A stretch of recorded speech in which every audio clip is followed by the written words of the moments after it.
on AM 560. The Answer. This hourly segment is brought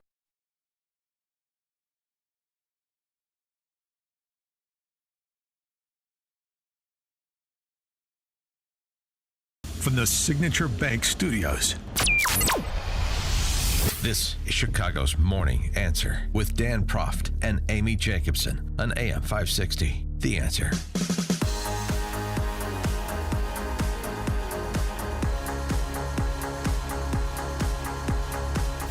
Good Friday morning. Amy Jacobson here. Ramblin' Ray Stevens in for Dan Proft as he is fishing in Jackson Hole, Wyoming. Oh, that's so good. I mean, I'd rather be out there riding, my CR 450 or something, snowmobiling. Yeah. Yeah. But fishing's cool. Yeah. It's cool. And you're always here when there's breaking news and a lot of news to cover. And we've just learned that President Trump will be endorsing Jim Jordan as Speaker. What did he put on Truth Social? Yeah, here on Truth Social, he says Jordan has his complete and total endorsement. He will be a great Speaker of the House. He is strong on crime borders, our military, vets, and Second Amendment. When you're raising your voice, is that because it's all in caps? In caps? Yeah. Oh, it's all in caps? Yeah. It's fantastic. Right. Fantastic. He's good. Fantastic. Congressman Jim Jordan responds. I appreciate the president's endorsement. He's the leader of the party. He's going to be our presidential nominee, and I think he's going to be our next president, so I appreciate that. So does that mean Jim Jordan will be the next Speaker of the House? Well, let's start there with Bret Baier, host of Fox News Special Report and the #1 best-selling author of the soon-to-be released To Rescue the Constitution, George Washington, and the Fragile American Experiment. Good morning, Mr. Baier. How are you? Good morning. I like that you're putting me at #1 even before the book has come out. That's really good. You know what? Let's do it. I'm a marketing genius. You got to think about it. You're an optimist. I like it. Exactly. All right. So, Jim Jordan, is this a done deal now with the backing of President Trump? Deal. It's not a done deal, but it does help him a great deal, especially with the Republican caucus. And, he is the now odds-on favorite to do it. But remember, it takes 218 votes to become Speaker, and, Democrats vote too. And, there's all kinds of permutations that can happen here. And remember also that there's a part of the caucus, the Republican caucus, and a lot of the Democrats who want to see Ukraine funding continue. Jim Jordan, of the three declared candidates, is probably the one that is less likely to put that on the floor. So that may actually factor in. I should point out Monday, we're going to do special report up on Capitol Hill, inside the halls of Capitol Hill, and we'll have a debate between the candidates for Speaker, Jim Jordan, Steve Scalise, Kevin Hearn, all on special report, 5 p.m. your time. Wow, and they've all agreed to do this. That's going to be great. 5 o'clock on Monday, our time. We'll definitely tune in. And Kevin McCarthy, on his way out, he said something about Matt Gaetz, that this is personal. I just want you to listen. You all know Matt Gaetz. You know it was personal. It had nothing to do about spending. It had nothing to do about everything he accused somebody of he was doing. It all was about getting attention from you. I mean, we're getting email fundraisers from him as he's doing it. Join in quickly. That's not governing. That's not becoming of a member of Congress. And regardless of what you think, I've seen the text. It was all about his ethics, but that's all right. So what is the genesis of the bad blood? Well, it's a number of different fronts, but clearly they had a personal animus. There is an ethics investigation of Matt Gaetz on a number of different things, and I think Gaetz thought that McCarthy should stop that, and that's part of the problem. But there's more to it, and I think Gaetz portrays this as purely about spending and cutting spending. I think it's a little bit like three-dimensional chess. There are other boards at play here that got to that point. But it's also important to point out that, just going back to Democrats, they all stayed together. So it was 8 Republicans and 208 Democrats. And there's a part of the Democratic Party called the problem solvers that work with Republicans. And we're getting word that they were essentially lied to by Democratic leadership in the end on that vote. They expected McCarthy to survive. And he didn't. So now they are where they are.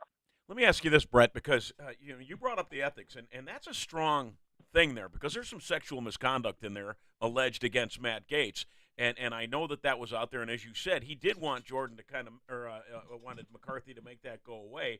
But how much of this plays into the fact that let me repose this to you: is all of these Democrats, they just put together a deal on Saturday. They all were with him. They were good. But not one would save him. And some say that's because he was on Meet the Press or he was on some show last weekend where he didn't give just props to the Democrats, and that really honked off the Democrats, and that's why they let him drown. Do you know anything about that?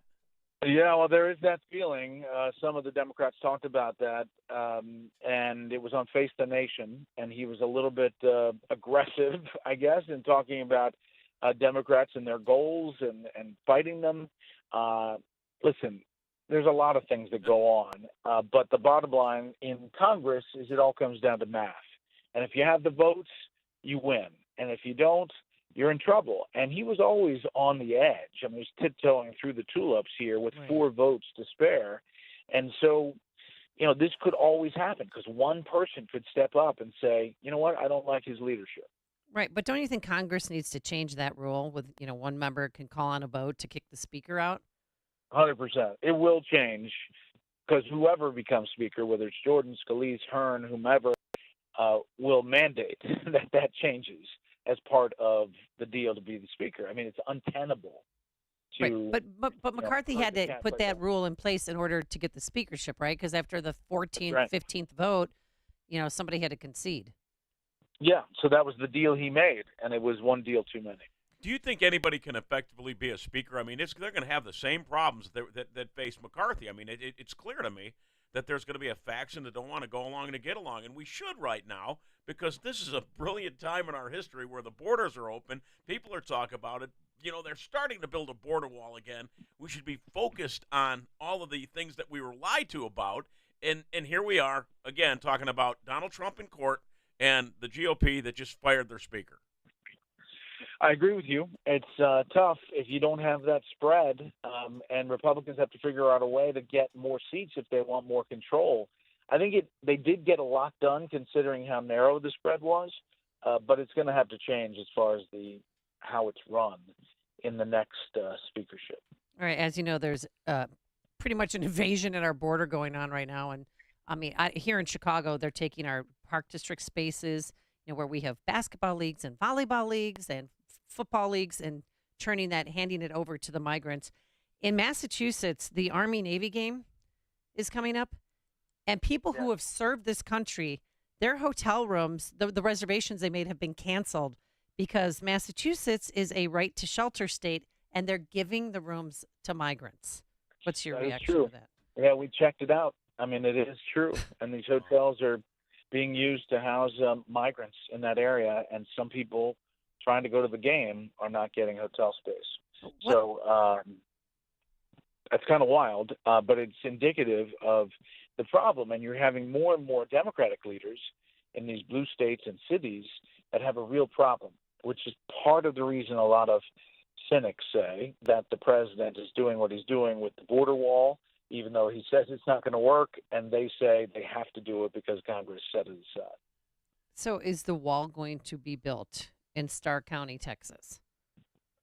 I think so. There's 20 miles scheduled to be built, and as per the thing that was put on the registrar, it was an immediate need because of the immigrants coming across. Now, when Mayorkas talks about it publicly, it's not that. It's that they're backed into a corner because Congress passed a law. So I think they're trying to have it both ways, and I think they're having it neither way. Oh, the soap opera that is Washington, D.C. All right, but do you think that this border crisis can bring down Biden's 2024 campaign? I think it is much more a topic for this coming election than it ever has been. We thought it was going to be big in 22, but I think it's much, much more prevalent. And getting to places like Chicago where Democratic activists are speaking out saying, this is not tenable. And I think that's going to be a big deal. By the way, before I leave you, I have an event in Chicago. Yes, we're just going to get to that. Oh, good. Go ahead. No, tell us about it. So it's Saturday, October 14th at Northwestern University. And give us all the details. the 14th, 5:30 p.m. Your time, and Chicago Humanities Festival. You can get tickets by going to chicagohumanities.org/events. chicagohumanities.org/events. So I'm going to talk about the book. We'll do a little Q&A, and I will sign as many books as we sell there. And happy to come to Chicago, my wife's hometown. Good luck. Good luck with those with that campus. That is. I mean, I that's hope a they tough don't crowd. have a Yeah, protest. that is a tough crowd. No. But good luck. It'll be fun. No, fair, he'll be fine. It's fair and balanced, guys. Fair I and know. balanced. You always have been fair and balanced. Bret Baier, host of Fox News Special Report. Can't wait to tune in on Monday at 5 o'clock our time to watch this debate between Jordan, Scalise, and who's the third person?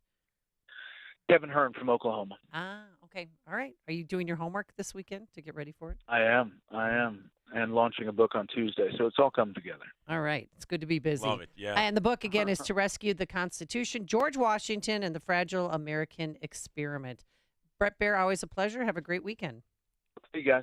Thank you. And he joined us on our turnkey.pro answer line. It's like a hot, steaming cup of information to start your day. It's Chicago's Morning Answer on AM 560. The Answer.